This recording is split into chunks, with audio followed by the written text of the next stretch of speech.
الحمد لله رب العالمين. وہ اس سورت کو پڑھ کر اس کے مضامین سے لطف اندوز نہیں ہو پاتے۔ آج کی اس مجلس میں اسی سورت سے متعلق کچھ باتیں عرض کرنی ہیں۔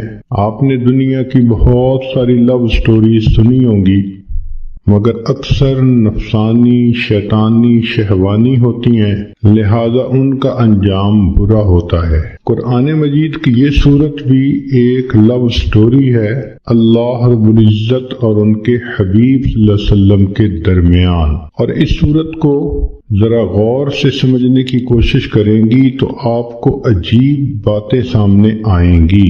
یہ سورت نزول کے اعتبار سے 10ویں نمبر پر نازل ہوئی۔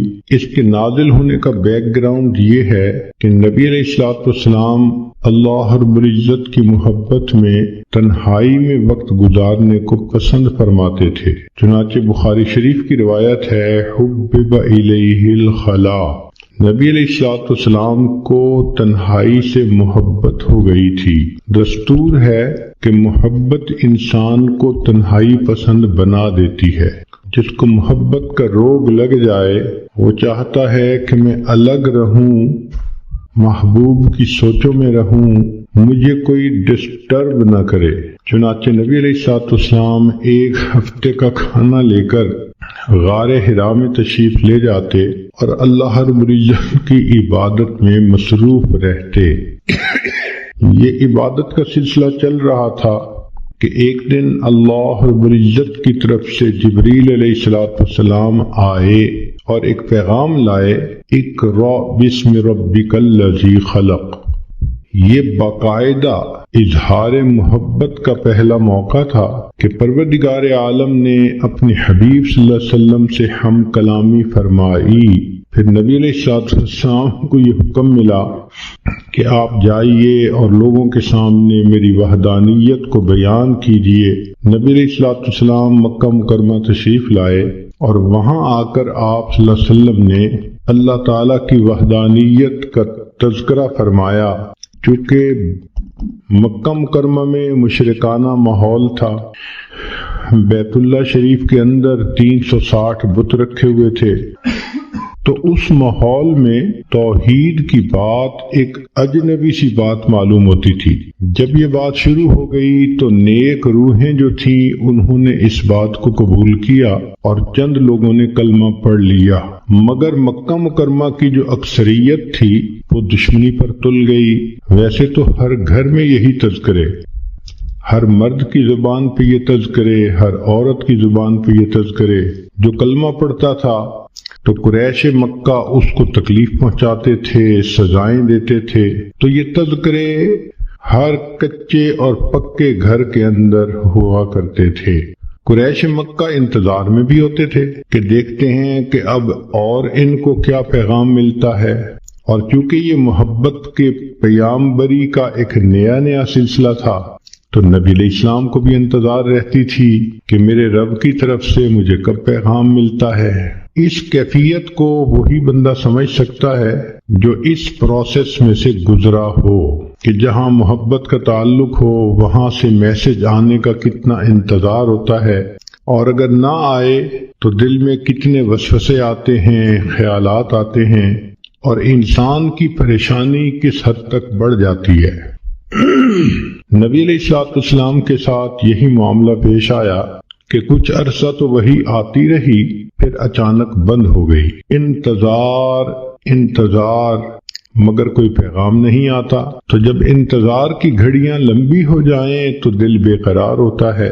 اللہ کے حبیب صلی اللہ علیہ وسلم کا دل مغموم ہے، سوچ میں ہے کہ اللہ رب العزت کی طرف سے اب کیوں پیغام نہیں آ رہا۔ ظاہرہ کوئی وجہ بھی سمجھ میں نہیں آ رہی۔ اب ایک غمزدہ دل کے سامنے کوئی تانے کی بات کر دی جائے تو غم اور زیادہ ہو جاتا ہے۔ چنانچہ اللہ کے حبیب صلی اللہ علیہ وسلم کے ساتھ یہی ہوا کہ جب کئی دن گزر گئے وحی کے بغیر تو قریش مکہ نے یہ کہنا شروع کر دیا، قد ودعک ربک، ہمیں لگتا ہے کہ تجھے تیرے رب نے چھوڑ دیا، معاذ اللہ۔ اب یہ بات نبی علیہ الصلوۃ والسلام کے دل پر ایک چوٹ لگا گئی۔ انسان سب کچھ برداشت کر سکتا ہے، محبت کا تانا برداشت کرنا بہت مشکل ہوتا ہے۔ چنانچہ ایک مرتبہ اللہ کے حبیب صلی اللہ علیہ وسلم دار ارقم میں تھے، کسی وجہ سے دروازہ کھلا تو آپ کی چچی ام جمیل سامنے سے گزری۔ اس نے جب نبی علیہ الصلوۃ والسلام کو بیٹھے دیکھا تو طعنہ دینے لگی کہ اے محمد صلی اللہ علیہ وسلم، جو شیطان تجھے وحی کرتا تھا وہ تجھ سے روٹھ گیا ہے۔ زخم پر جب زخم لگتا ہے تو دکھ بہت زیادہ ہو جاتا ہے۔ تو اللہ کے حبیب صلی اللہ علیہ وسلم کا دل پہلے مغموم تھا، اس عورت کی بات نے جلتی پہ تیل کا کام کر دیا۔ محبوب صلی اللہ علیہ وسلم کا دل بھر آیا۔ آپ نے دل میں سوچا، اللہ، ان لوگوں نے مجھے ساحر کہا، برداشت کر لیا، مجنون کہا، میں نے برداشت کر لیا، دیوانہ کہا، میں نے برداشت کر لیا، مگر مجھ سے یہ جملہ تو برداشت نہیں ہوتا کہ آپ نے مجھے چھوڑ دیا۔ اے کریم، غار حرا میں اقرأ بسم ربک الذی خلق کے ذریعے محبت کی تار تو آپ نے جوڑی تھی، اب کیوں مجھے تنہا کر دیا کہ لوگوں کے طعنے سننے پڑ گئے؟ محبوب صلی اللہ علیہ وسلم کی مبارک آنکھوں میں آنسو ہیں، اور آپ نے اس کرب کی کیفیت میں آسمان کی طرف جو دیکھا تو رب کریم کی طرف سے جبریل علیہ السلام پیغام لے کر آ گئے۔ یہ سورت نازل ہوئی وَالضُّحَىٰ وَاللَّيْلِ إِذَا سَجَىٰ۔ ان کی پہلی دونوں آیتوں میں اللہ رب العزت نے قسمیں کھائی ہیں۔ عام دستور یہی ہے کہ جب محبوب کسی وجہ سے روٹھ جائے، اس کو تسلی دینے کے لیے محب کو قسمیں کھانی پڑتی ہیں، یقین دلانا پڑتا ہے۔ ذرا غور کیجئے، محب اور محبوب کی کیا باتیں ہیں کہ رب کریم ارشاد فرماتے ہیں وَالضُّحَىٰ، دن کی روشنی کی قسم، وَاللَّيْلِ إِذَا سَجَىٰ، رات جب چھا جاتی ہے اس کی تاریکی کی قسم۔ تو رب کریم نے دو قسمیں کھائیں، ایک دن کے سویرے کی قسم، رات کے اندھیرے کی قسم، دن کے ہنگاموں کی قسم، رات کے سناٹوں کی قسم، دن کی جلوتوں کی قسم، رات کی خلوتوں کی قسم۔ مقصود یہ تھا کہ زمانے کے حالات و واقعات کی قسم کھا کر فرمایا۔ بعض مفسرین نے لکھا کہ جب وحی اترتی تھی اس کو دن سے تشبیہ دی گئی، اور جب وحی بند ہوئی تو اس کو رات سے تشبیہ دی، تو پھر مفہوم یہ بنے گا وَالضُّحَىٰ وَاللَّيْلِ إِذَا سَجَىٰ، وحی کے اترنے کی قسم اور وحی کے رکنے کی قسم۔ انسان کی زندگی میں دن بھی ضروری، رات بھی ضروری، دن کام کرنے کے لیے، رات آرام کرنے کے لیے۔ تو بغتانہ مقصود یہ تھا کہ اے میرے حبیب صلی اللہ علیہ وسلم، جس طرح وحی کا اترنا ضروری ہے، کچھ عرصہ کے لیے اس کا رک جانا یہ بھی ضروری ہے تاکہ آپ کو آرام مل جائے۔ لیکن ہمارے بزرگوں میں حضرت اقدس تھانوی رحمۃ اللہ علیہ نے اس کی عاشقانہ تفسیر کی ہے۔ وہ فرماتے ہیں کہ وَالضُّحَىٰ وَاللَّيْلِ إِذَا سَجَىٰ، اس کا معنی یہ ہے کہ اے میرے محبوب صلی اللہ علیہ وسلم، وَالضُّحَىٰ، آپ کے چمکتے چہرے کی قسم، وَاللَّيْلِ إِذَا سَجَىٰ، اور آپ کی سیاہ زلفوں کی قسم۔ گویا اللہ رب العزت اپنے حبیب صلی اللہ علیہ وسلم کو تسلی دینے کے لیے ان کی قسم کھا کر بات فرماتے ہیں۔ جب محبوب روٹھ جائے تو محب اس کو منانے کے لیے عموماً یہ طریقہ اختیار کرتا ہے کہ تم اپنے خوبصورت چہرے کو دیکھو، تم اپنی زلفوں کو دیکھو، بھلا یہ چہرہ چھوڑنے کے قابل ہے؟ کون اسے چھوڑ سکتا ہے؟ تو ہو بہو یہی معاملہ بنا کہ رب کریم نے فرمایا وَالضُّحَىٰ وَاللَّيْلِ إِذَا سَجَىٰ، اے محبوب صلی اللہ علیہ وسلم، آپ کے چمکتے چہرے کی قسم، آپ کی سیاہ زلفوں کی قسم، چہرہ مبارک دن کی مانند اور زلفیں رات کی مانند، گویا اللہ رب العزت نے اپنے حبیب کے اندر ان دونوں کو ایک وقت میں جمع فرما دیا۔ اور ویسے بھی ذرا اگر تفصیلات میں جائیں تو محب اپنے محبوب کے لیے وہ کچھ کرتا ہے جو عام دستور سے ہٹ کر ہوتا ہے۔ نبی علیہ الصلوۃ والسلام کے لیے اللہ رب العزت نے انوکھے معاملات کیے۔ ذرا غور کیجئے کہ آپ کی ذات بابرکات کے اندر سورج کے چمکتے جیسے چہرے کو اور رات کی طرح ضیاء زلفوں کو اکٹھا کر دیا۔ پھر نبی علیہ الصلوۃ والسلام کے لیے اللہ نے قبلتین کو بھی جمع فرما دیا۔ شب معراج میں اللہ رب العزت نے انبیاء اور فرشتوں کو اکٹھا فرما دیا، حتیٰ کہ بیت المقدس میں اللہ رب العزت نے عالم دنیا اور عالم برزخ کے لوگوں کو اکٹھا کر دیا۔ تو محبوب صلی اللہ علیہ وسلم کے لیے اللہ نے ایسے کام کیے جو عام لوگ انہونے سمجھتے ہیں، اور محبت میں تو یہ ہوتا ہی ہے۔ چنانچہ قرآن مجید میں اللہ رب العزت اپنے حبیب صلی اللہ علیہ وسلم کے چہرہ انور کا تذکرہ فرماتے ہیں، زلفوں کا تذکرہ فرماتے ہیں۔ آپ صلی اللہ علیہ وسلم کی پیشانی کو اللہ نے والقمر کہا، آپ صلی اللہ علیہ وسلم کی مبارک آنکھوں کو ما زاغ البصر کہا، آپ صلی اللہ علیہ وسلم کے مبارک ہونٹوں کو اللہ رب العزت نے شفتین کہا، آپ صلی اللہ علیہ وسلم کے مبارک کانوں کو کل اذن خیر کہا، آپ صلی اللہ علیہ وسلم کی زبان مبارک کو لا تحرک بہی لسانک کہا۔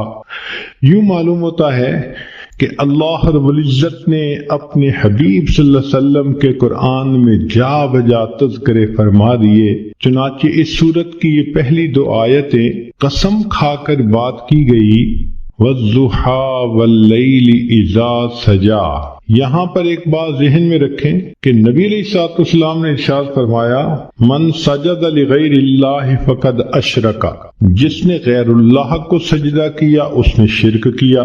ایک حدیث پاک میں فرمایا، من حلف لغیر اللہ فقد اشرک، جس نے غیر اللہ کی قسم کھائی اس نے شرک کیا۔ جس طرح بعض عورتیں اپنی لا علمی کی وجہ سے بیٹے کی قسم کھا لیتی ہیں، یا کچھ مرد عورت کی محبت میں گرفتار ہو کر اس کی قسم کھا لیتے ہیں، تیری قسم، تیرے سر کی قسم، بیٹے کی قسم۔ شریعت نے ان تمام قسموں کا کھانا منع کر دیا کہ قسم فقط ہم اللہ کے نام کی کھا سکتے ہیں، لیکن خود رب کریم نے اپنے حبیب صلی اللہ علیہ وسلم کی قسم کھائی، اس لیے کہ اللہ رب العزت کو اختیار ہے کہ وہ جو چاہے کرے۔ ذرا غور کیجئے کہ اللہ رب العزت نے نبی علیہ السلام کی عمر کی قسم کھائی، لعمرک، نبی علیہ السلام کے شہر کی قسم کھائی، لا اقسم بہذا البلد وانت حل بہذا البلد، اللہ رب العزت نے نبی علیہ السلام کے زمانے کی قسم کھائی، والعصر، نسبتوں کی قسم کھائی، فلا وربک، لیکن اللہ تعالیٰ نے مخلوق کو منع کر دیا کہ تم کسی کی قسم نہیں کھا سکتے۔ تو مفسرین نے اس میں نکتہ لکھا کہ جس طرح اللہ رب العزت اپنی وحدانیت میں وحدہ لا شریک ہے، تو اللہ رب العزت نے اپنے حبیب صلی اللہ علیہ وسلم کو یہ شان عطا فرمائی کہ اے میرے حبیب صلی اللہ علیہ وسلم، آپ محبوبیت میں وحدہ لا شریک ہیں۔ میں آپ کی تو قسم کھا رہا ہوں، لیکن آج کے بعد کوئی بندہ اپنے محبوب کی قسم نہیں کھا سکتا۔ یہ شرف فقط اللہ نے اپنے حبیب صلی اللہ علیہ وسلم کو عطا فرمایا کہ جیسے آپ میری وحدانیت میں شرک کو برداشت نہیں کر سکتے، میرے حبیب صلی اللہ علیہ وسلم میں آپ کی محبت میں بھی شرک کو برداشت نہیں کرتا۔ چنانچہ آپ کی قسم تو میں نے کھائی ہے تاکہ آپ کی فضیلت بیان ہو، لوگوں کو منع کر دیا کہ تم اپنے محبوبوں کی قسمیں نہیں کھا سکتے۔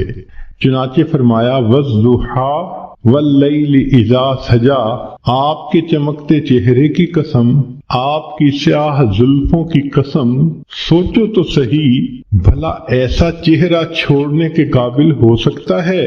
لہذا فرمایا ما ودعک ربک وما قلا، آپ تیرے رب نے تجھے چھوڑا بھی نہیں اور تیرے رب نے تجھ سے منہ موڑا بھی نہیں۔ عام طور پہ دنیا میں محب محبوب کے درمیان جدائی کے دو اسباب ہوتے ہیں۔ پہلا سبب یہ ہوتا ہے کہ حالات ہی ایک دوسرے کو جدا کر دے، اور دوسرا سبب یہ ہوتا ہے کہ کسی بات پہ دونوں میں ناراضگی ہو جائے اور دونوں الگ ہو جائیں۔ تو ایک کو کہتے ہیں چھوڑ دینا حالات کی وجہ سے، اور دوسرے کو کہتے ہیں منہ موڑ لینا ناراضگی کی وجہ سے۔ تو اللہ رب العزت نے اس آیت میں دو لفظ استعمال کیے، اے میرے چمکتے چہرے والے محبوب، اے سیاہ زلفوں والے محبوب صلی اللہ علیہ وسلم، جس کا چہرہ اتنا خوبصورت، جس کی زلف ہی اتنی خوبصورت، بھلا ایسے محبوب کو کوئی چھوڑ سکتا ہے؟ ما ودعک ربک وما قلا، تیرے رب نے تجھے چھوڑا بھی نہیں اور تیرے رب نے تجھ سے منہ موڑا بھی نہیں۔ اب یہاں تک نبی علیہ الصلوۃ والسلام کی تسلی کا پیغام کافی تھا۔ صرف اگر یہ 3 آیتیں اتار دی جاتی تو بات مکمل ہو جاتی کہ نبی علیہ السلام کو میسج مل گیا کہ ہم نے آپ کو چھوڑا بھی نہیں، آپ سے منہ موڑا بھی نہیں۔ مگر محب فقط تسلی نہیں بلکہ پھر تشفی بھی کرواتا ہے تاکہ ان محبوب کے دل کو سکون ہو جائے۔ لہذا رب کریم نے اس کے بعد ایک عجیب بات فرما دی، فرمایا وَلَلْآخِرَةُ خَيْرٌ لَكَ مِنَ الْأُولَى، اے میرے حبیب صلی اللہ علیہ وسلم، آپ کا آنے والا وقت آپ کے گزرے ہوئے وقت سے بہت بہتر ہوگا۔ اس کی مثال ایسے ہی ہے کہ جیسے قسمیں کھا کر پہلے تو تسلی دے دی اور پھر کہہ دیا کہ جو ہو گیا وہ تو ہو گیا، آنے والے وقت میں ہم اور زیادہ محبت کے ساتھ رہیں گے۔ تو گویا رب کریم نے بھی اپنے حبیب صلی اللہ علیہ وسلم کو یہی پیغام دیا کہ میرے محبوب صلی اللہ علیہ وسلم وَلَلْآخِرَةُ خَيْرٌ لَكَ مِنَ الْأُولَى، آپ کا آنے والا وقت آپ کے گزرے ہوئے وقت سے زیادہ بہتر ہوگا۔ اس ایک جملے کے اندر رب کریم نے سمندر کو کوزے میں بند کر دیا۔ چنانچہ محبوب صلی اللہ علیہ وسلم کی مبارک زندگی کو جس زاویے سے دیکھیں، آپ کا آنے والا وقت گزرے ہوئے وقت سے بہتر تھا۔ اے میرے حبیب صلی اللہ علیہ وسلم، جب آپ بطن مادر میں تھے تو آپ کا ولادت پانا اس سے زیادہ بہتر، پھر ولادت پانے سے آپ کا بچپن میں آنا زیادہ بہتر، بچپن سے آپ کا لڑکپن میں آنا زیادہ بہتر، لڑکپن سے آپ کا جوانی میں آنا اور زیادہ بہتر۔ وَلَلْآخِرَةُ خَيْرٌ لَكَ مِنَ الْأُولَى، آپ کا آنے والا وقت آپ کے گزرے ہوئے وقت سے زیادہ بہتر ہوگا۔ اے میرے حبیب صلی اللہ علیہ وسلم، جب آپ کنوارے حالت میں تھے تو آپ اس وقت بھی اچھے تھے، پھر آپ کا شادی کا ہو جانا اس سے بھی زیادہ بہتر ہو گیا، اور پھر شادی کے بعد آپ کو اولاد کا مل جانا اس سے بھی زیادہ بہتر ہو گیا۔ وَلَلْآخِرَةُ خَيْرٌ لَكَ مِنَ الْأُولَى، آپ کا آنے والا وقت آپ کے گزرے ہوئے وقت سے زیادہ بہتر۔ چنانچہ جب آپ غار حرا میں جا کے عبادت کرتے تھے، آپ کا وہ وقت بھی بہت اچھا تھا، لیکن آپ پر وحی کا اترنا اور بھی زیادہ بہتر ہو گیا، اور پھر آپ صلی اللہ علیہ وسلم کا بیت المقدس میں جا کے انبیاء کی امامت کروانا اس سے بھی زیادہ بہتر ہو گیا، اور پھر آپ کا عرش کے اوپر جا کر اپنے رب سے ملاقات کرنا اس سے بھی زیادہ بہتر ہو گیا۔ وَلَلْآخِرَةُ خَيْرٌ لَكَ مِنَ الْأُولَى، اے میرے حبیب صلی اللہ علیہ وسلم، آپ کا مکہ مکرمہ میں رہنا بھی بہت اچھا، مگر ہجرت کر کے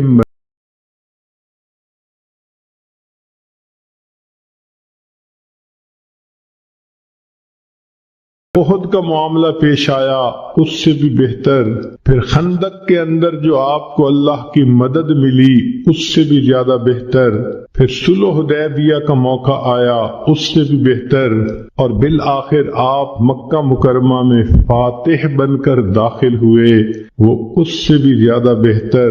وَلَلْآخِرَةُ خَيْرٌ لَكَ مِنَ الْأُولَىٰ۔ اے میرے حبیب صلی اللہ علیہ وسلم، آپ کا دنیا کے اندر رہنا بہت اچھا، مگر پھر آپ کا دنیا میں پردہ فرمانا اس سے بھی زیادہ بہتر، پھر آپ کا حشر میں اٹھنا اس سے بھی زیادہ بہتر، پھر آپ کو مقام محمود کا ملنا اس سے بھی زیادہ بہتر، پھر آپ کو شفاعت کا تاج پہنایا جانا اس سے بھی زیادہ بہتر، آپ کا حوض کوثر پہ تقسیم کرنا پانی کو اس سے بھی بہتر، اور آپ کا امت کو لے کر جنت میں داخل ہونا اس سے بھی زیادہ بہتر۔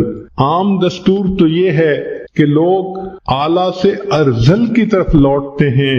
لوگوں کو دیکھیے، جوانی میں حسن کیا خوبصورت ہوتا ہے، بڑھاپے میں حسن چلا گیا، جوانی میں طاقت ہوتی ہے، بڑھاپے میں طاقت چلی گئی، جوانی میں مال ہوتا ہے کہ انسان کماتا ہے، بڑھاپے میں مال بھی کم ہو جاتا ہے۔ تو عام آدمی کا دستور تو یہی ہے کہ حسن بھی کم ہو گیا، مال بھی کم ہو گیا، طاقت بھی کم ہو گئی، چاہنے والے بھی کم ہو گئے، تو عام انسان حتی یرد الی ارذل العمر، وہ اپنے ارذل کی طرف لوٹتا ہے، اعلیٰ ہوتا ہے، ارذل کی طرف لوٹ جاتا ہے۔ مگر اللہ رب العزت کے حبیب صلی اللہ علیہ وسلم کی شان نرالی، آپ کو اللہ نے ایک قاعدہ قانون بتلا دیا۔ میرے حبیب صلی اللہ علیہ وسلم، آپ کا آنے والا وقت آپ کے گزرے ہوئے وقت سے زیادہ بہتر ہوگا۔ اس میں جو خیر لک فرمایا تو یہ لکا کا لفظ آپ صلی اللہ علیہ وسلم کی امتیازی شان ہے، آنے والا وقت زیادہ بہتر۔ چنانچہ قیامت کے دن انبیاء پریشان ہوں گے، اللہ کے حبیب صلی اللہ علیہ وسلم اس وقت شفاعت فرمائیں گے اور امت کو لے کر جنت میں تشریف لے جائیں گے۔ کیا شان ہے اس اللہ کے حبیب صلی اللہ علیہ وسلم کی کہ جو ہر لمحے اعلیٰ سے اعلیٰ کی طرف جا رہے تھے، اور واقعی ان کی اللہ رب العزت نے ان کے ساتھ اس معاملے کو پورا کر دکھایا۔ ان کا آنے والا وقت ان کے گزرے ہوئے وقت سے زیادہ بہتر تھا۔ تو گویا مقصد یہ کہہ دیا، اے میرے حبیب صلی اللہ علیہ وسلم، یہ چھوٹنے والی اور ٹوٹنے والی محبت نہیں، پھلنے پھولنے والی اور مضبوط سے اضبط ہونے والی محبت ہے۔ سبحان اللہ، کیا تسلی کی بات اللہ نے فرما دی۔ تو غور کیجئے کہ ان 4 آیات میں اللہ تعالیٰ نے کام مضمون کو کیسے سمیٹ دیا۔ وَالضُّحَىٰ وَاللَّيْلِ إِذَا سَجَىٰ، اے محبوب صلی اللہ علیہ وسلم، آپ کے چمکتے چہرے کی قسم، آپ کی سیاہ زلفوں کی قسم، ما ودعک ربک وما قلی، تیرے رب نے تجھے چھوڑا بھی نہیں، تجھ سے منہ موڑا بھی نہیں۔ وَلَلْآخِرَةُ خَيْرٌ لَكَ مِنَ الْأُولَىٰ، اور آپ کا تو آنے والا وقت گزرے ہوئے وقت سے زیادہ بہتر ہوگا۔ پھر رب کریم نے آگے ایک اور بات فرما دی جس نے بات کو اور رنگ دے دیا۔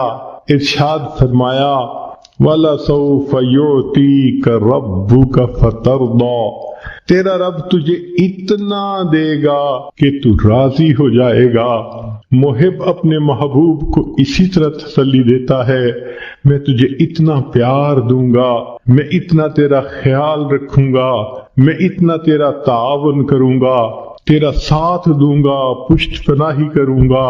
وَلَلْآخِرَةُ خَيْرٌ لَكَ مِنَ الْأُولَىٰ، ایک تو آنے والا وقت گزرے وقت سے بہتر ہوگا، اور دوسرا وَلَسَوْفَ يُعْطِيكَ رَبُّكَ فَتَرْضَىٰ، تیرا رب تجھے اتنا دے گا کہ آپ راضی ہو جائیں گے۔ اس آیت مبارکہ سے اللہ کے حبیب صلی اللہ علیہ وسلم کی عجیب شان ظاہر ہوتی ہے۔ ساری دنیا کو دیکھ لیجئے، اللہ کی رضا حاصل کرنے میں سرگرم ہے۔ جس کو دیکھو اللہ کو راضی کرنے کے لیے کوئی سجدے کرتا ہے، کوئی قرآن پڑھتا ہے، کوئی روزے رکھتا ہے، کوئی مجاہدے کرتا ہے، کوئی رات اٹھ کے تہجد پڑھتا ہے، کوئی تسبیحات پھیرتا ہے، کوئی تنہائی میں بیٹھ کے رب کے سامنے ہاتھ اٹھا کے دعائیں مانگتا ہے۔ جس مرد کو دیکھو، جس عورت کو دیکھو، ہر کوئی اللہ کی رضا چاہتا ہے۔ اللہ ہم آپ کو راضی کرنے کے لیے چاہتے ہیں۔ انبیاء کرام کی زندگیوں کو دیکھو۔ آدم علیہ السلام نے کہا ربنا ظلمنا انفسنا، اس لیے کہ وہ اللہ کی رضا چاہتے تھے۔ نوح علیہ السلام نے طوفان کی حالت میں اللہ کی رضا مانگی۔ یونس علیہ السلام نے مچھلی کے پیٹ میں اللہ کی رضا مانگی۔ ایوب علیہ السلام نے بیماری کی حالت میں اللہ کی رضا مانگی۔ ابراہیم علیہ السلام نے اپنے بچوں کو، بیوی کو ایک وادی غیر ذی زرع میں چھوڑ کر اس سے اللہ کی رضا مانگی۔ یوسف علیہ السلام نے جیل میں جا کر مشقتیں اٹھا کر اللہ کی رضا مانگی۔ یعقوب علیہ السلام نے بیٹے کی جدائی پہ صبر کیا، اللہ کی رضا مانگی۔ موسیٰ کلیم اللہ نے کوہ پہ جا کر اللہ کی رضا مانگی۔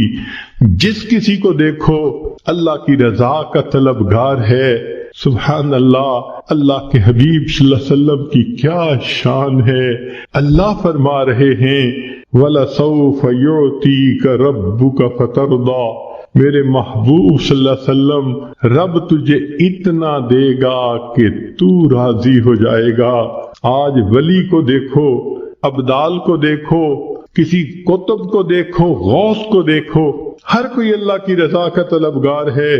آج کسی قاری کو دیکھو، حافظ کو دیکھو، عالم کو، مجتہد کو، محدث کو، ہر کوئی اللہ کی رضا کا طلبگار ہے۔ آج کے دور میں ہر امیر، ہر غریب، ہر گولا اور کالا، ہر عربی اور اجمی، ہر مرد اور عورت اللہ کی رضا کے طلبگار ہیں، مگر اللہ رب العزت فرماتے ہیں میرے محبوب صلی اللہ علیہ وسلم، پوری کائنات میری رضا کی طلبگار اور میں پروردگار تجھے راضی کرنے کا طلبگار۔ وَلَسَوْفَ يُعْتِيكَ رَبُّكَ فَتَرْضَى، تیرا رب تجھے اتنا دے گا کہ تو راضی ہو جائے گا۔ محبوب آپ کی مراد کو میں پورا کروں گا، اور اللہ رب العزت نے واقعی ایسا کر کے دکھا دیا۔ چنانچہ محبوب صلی اللہ علیہ وسلم نے انگلی کا اشارہ کیا، اللہ نے چاند کو دو ٹکڑے کر کے دکھا دیا۔ محبوب صلی اللہ علیہ وسلم کے ہاتھ اٹھتے ہیں، اللہ بارش برسا دیتے ہیں۔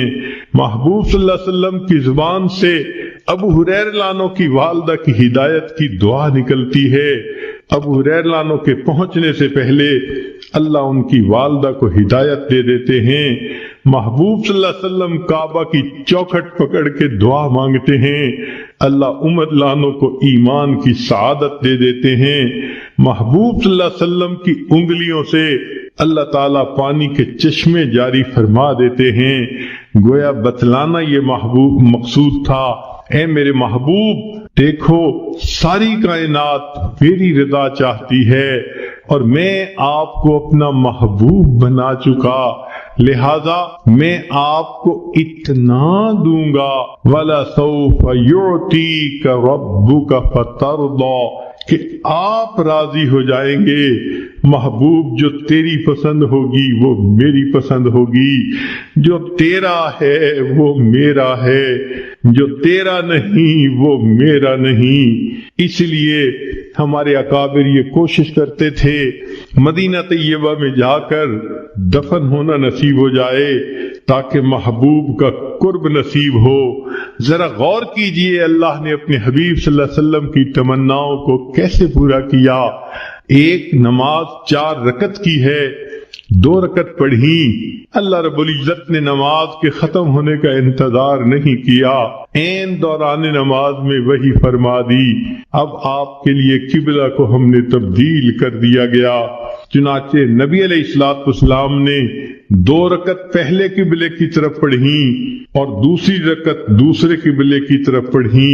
سبحان اللہ، جب نبی علیہ السلام کو اللہ نے راضی کرنے کا فیصلہ فرما دیا تو محبوب کی امت کے لیے یہ بہت بڑی خوشخبری ہے۔ نبی علیہ السلام پر جب یہ آیت اتری تو محبوب صلی اللہ علیہ وسلم نے فرمایا کہ اللہ تعالیٰ نے فرمایا ہے میں تجھے راضی کر دوں گا۔ فرمایا میں اس وقت تک راضی نہیں ہوں گا جب تک میرا آخری امتی بھی جنت میں داخل نہیں ہو جائے گا۔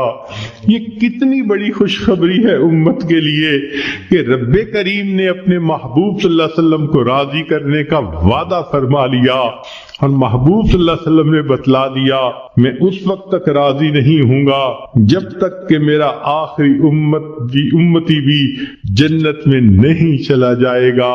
تو رب کریم نے اپنے حبیب صلی اللہ علیہ وسلم کو راضی کرنے کے لیے قرآن مجید میں خوشخبری عطا فرما دی، بلکہ محبوب صلی اللہ علیہ وسلم کے جو یار غار تھے ان کو بھی راضی کرنے کا تذکرہ قرآن میں فرما دیا، وَلَسَوْفَ يَرْضَى، قیامت کے دن وہ اللہ سے اس کو راضی کر دیا جائے گا۔